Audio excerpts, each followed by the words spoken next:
Hello everyone, welcome to my channel. Hope you people are doing well and safe at home. Here I come with another video, and in this video I am going to discuss a brief introduction on ischemic heart disease. Ischemic heart disease is defined as acute or chronic form of cardiac disability arising from imbalance between the myocardial supply and demand for oxygenated blood. If we talk about the causes of ischemic heart disease, there are three main causes of ischemic heart disease.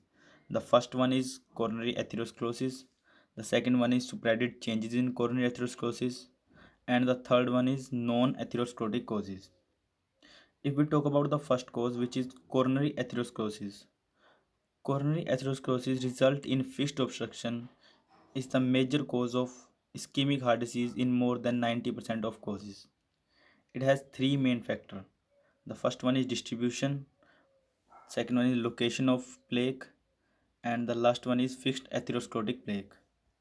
If we talk about the distribution of atherosclerotic plaque, atherosclerotic lesions in the coronary arteries are the distributed in one or more of the three major coronary arterial trunk. The highest incidence being in the anterior descending branch of left coronary, followed in decreasing frequency by the right coronary artery, and still less in circumflex branch of left coronary. About one third of cases have single vessel disease, most often left anterior descending arterial involvement. Another one third have two vessel disease, and the remainder have the three major vessel disease. Then location of atherosclerosis plaque.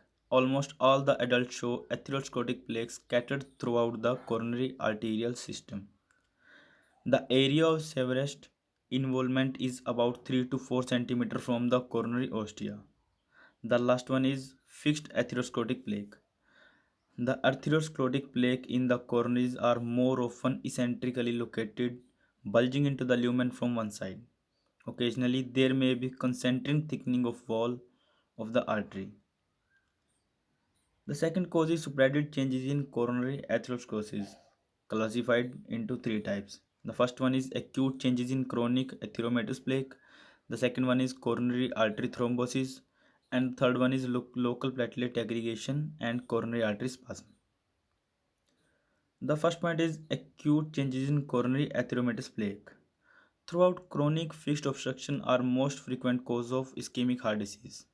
Acute coronary episodes are often precipitated by sudden changes in chronic plaque, such as plaque hemorrhage, ulceration, that result in thrombosis and embolization of atheromatous debris. The second one is coronary artery thrombosis. Transmural acute myocardial infarction is often precipitated by partial or completed coronary thrombosis. The initiation of thrombosis occurs due to surface ulceration of fixed chronic atheromatous plaque, ultimately causing complete luminal occlusions. The last one is local platelet aggregation and coronary artery spasm. Some cases of acute coronary episode are caused by local aggregate of platelet on the atheromatous plaque. Short of forming a thrombus, the aggregated plaque release vasospasmic mediators such as thromboxane A2, which may probably be responsible for coronary vasospasm in the already atherosclerotic vessels. The last cause is non-atherosclerotic causes. Several other coronary lesions may cause ischemic heart disease in less than 10% of cases. The first one is vasospasm. It has been possible to document vasospasm of one of the major coronary arterial trunk in patient with the significant atherosclerotic coronary narrowing, which may cause angina or myocardial infarction.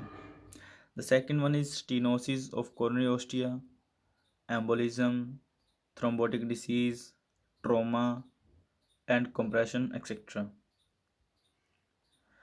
Then move on to the spectrum of coronary ischemic manifestations. Coronary artery disease is classified as the asymptomatic state, and the another one is sudden cardiac death. The symptomatic state all have classified into three types. The first one is angina pectoris, myocardial infarction, and the last one is chronic ischemic heart disease. Thank you so much for listening this video. If you have any query, you can contact me by my email address given in the description. And in the upcoming video, we are going to discuss a brief introduction and the therapeutic management of angina pectoris.